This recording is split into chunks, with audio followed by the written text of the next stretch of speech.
Hi friends, today I made myself a Smartivity crane. It can turn, it can lift, and it can grab. You probably saw how the lift mechanism works. It's not that complicated.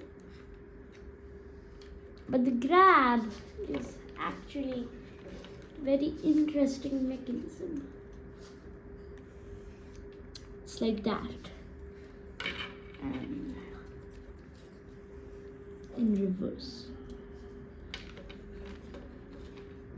The turn, you have a rack and pinion gear in here.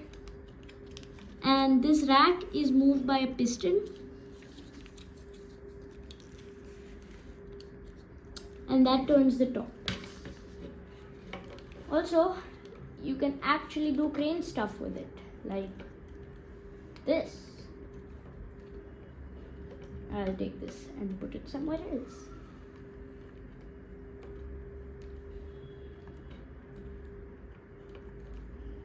It's really useful if you have a lot of job of lifting extremely small objects. But it's a fun thing to build. Bye.